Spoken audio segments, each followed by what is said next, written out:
Hello everyone, আসসালামু আলাইকুম। কেমন আছেন সবাই? আশা করছি ভালো আছেন। আমিও আলহামদুলিল্লাহ ভালো আছি। তো আজকে আরেকটা ভ্লগ নিয়ে চলে আসছি। আর আজকের ভ্লগটা হচ্ছে হেয়ার অয়েলিং ভ্লগ। আসলে ভ্লগ কি টপিক নিয়ে করব না বুঝি না। তুমি সবাই কমেন্টস করে জানাবা ওকে যে কি ভিডিও বানাবো। তো যাই হোক, আজকে আমি আমার হেয়ারে একটা প্যাক অ্যাপ্লাই করছি।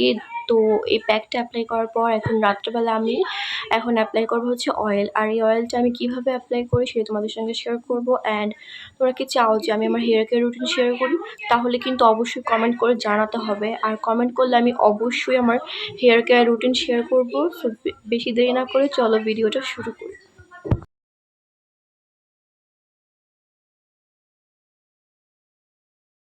সবাই তো আমার হেয়ার দেখতেই পাইছো। আমার হেয়ার হচ্ছে মাশাআল্লাহ অনেকটাই বড়, কোমরের নিচে পড়ে। আর এখানে হচ্ছে আমি অয়েলটা একদম গরম করে নিয়ে আসছি। আর এই গরম অয়েলই হচ্ছে আমি অ্যাপ্লাই করব। তো এখানে আমি অ্যাপ্লাই করছি রাপুনজেলের আপুর এই অর্গানিক অয়েলটা। আর আমি টোনার নিজেই ঘরে বানাই, সো দ্যাটস ওয়াই আমি টোনার অনলাইন থেকে কখনোই অর্ডার করি না। আমার টোনারই আলহামদুলিল্লাহ অনেক ভালো। তো আমি আমার হেয়ার এখন অয়েলটা অ্যাপ্লাই করছি, যেহেতু আমার হেয়ারটা হচ্ছে মাশাআল্লাহ অনেকটা ঘন। তো আমার প্রায় অনেকগুলোই অয়েল লাগে।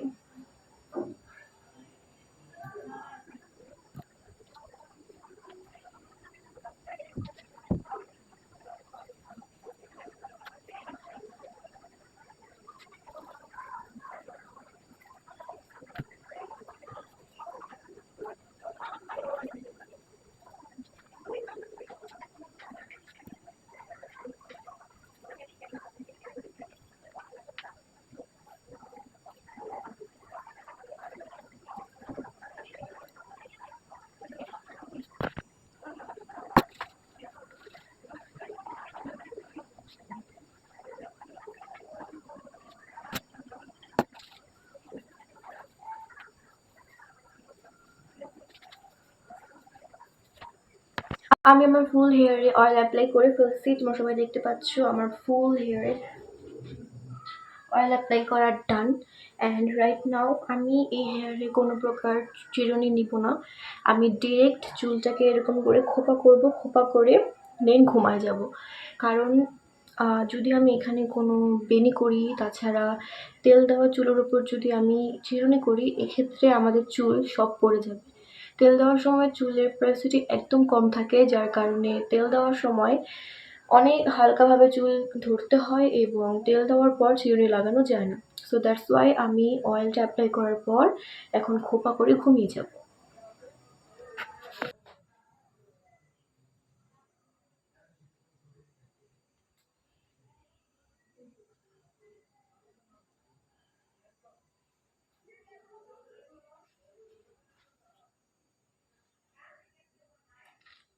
এভরিওয়ান, আমার চুলে তেল দেওয়ার ভিডিওটা আজকে এই পর্যন্তই ছিল।